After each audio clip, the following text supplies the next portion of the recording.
Thank you, Mr. Speaker. Mr. Speaker, this is the final amendment to the bill, which will not kill the bill or send it back to committee. If adopted, the bill will immediately proceed on final passage as amended. Mr. Speaker, the amendment I'm offering this afternoon is simple. It would prevent any jurisdiction swap laws from automatically being considered comparable to the United States if it is found to have engaged in cyber attacks targeting U.S. elections. As someone who has been involved in cybersecurity policy for the better part of a decade, it could not be more relevant, it could not be more timely. During the past year, Mr. Speaker, the core of our democracy came under attack. The Russian government, acting under the orders of authoritarian President Vladimir Putin, conducted a sustained information warfare campaign designed to undermine the American people's faith in our electoral system.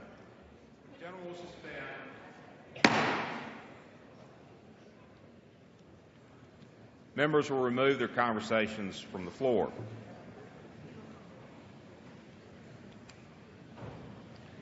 The gentleman is recognized. The influence operation involved traditional tradecraft, including Russian state-owned media broadcasters. It also notably and notoriously involved the hacking of Democratic Party organizations, including the Democratic National Committee. These are facts, Mr. Speaker. They are the findings of independent security researchers that have been recently confirmed by the brave men and women serving their country as part of the intelligence community, for whom I have great respect. The contours of what happened are indisputable, and they should be undisputed. Yet our response to this unprecedented attack has been anything but unified. Putin and his henchmen acted with an intent to sow discord, to make us question each other's motives, to raise doubt about the validity of our election results. We know this was Putin's intent, and yet rather than acting with solidarity to address the problem, we bicker. Next Friday, I will be here at the Capitol for one of the greatest American traditions, the peaceful transition of power. Mr. Trump may not have been my choice for president, but come next week, he will nonetheless be my president. I would join with my colleagues here, and we will congratulate him on his inauguration. We will do so because there is no evidence that any vote tallies were altered, and like it or not, Mr. Trump clearly prevailed in the Electoral College. But if we can join together on the election of the president, something many of my colleagues have severe disagreements about, why cannot we not do so to decry Putin's attempted interference? Why do we not speak today as a body with one voice to say, you failed, Mr. Putin. Our faith in our democracy is as strong as ever. I will not pretend that my amendment to this bill is sufficient punishment for the brazen attack on our democracy.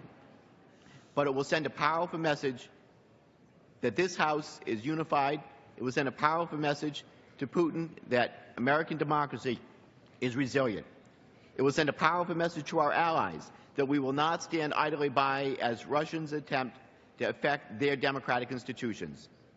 And it will send a powerful message to our constituents that our commitment to free and fair elections rises above partisan politics.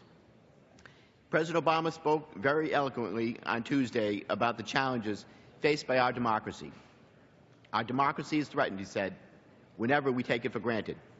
Passing this amendment makes it abundantly clear that we very much understand how lucky we are to live in this country and how attacks on it will not be tolerated. I will reiterate that this amendment will not kill the bill in any way. Rather, we will move immediately to vote on final passage following its adoption. I urge my colleagues to join me in this display of solidarity and resilience, and I yield back the balance of my time.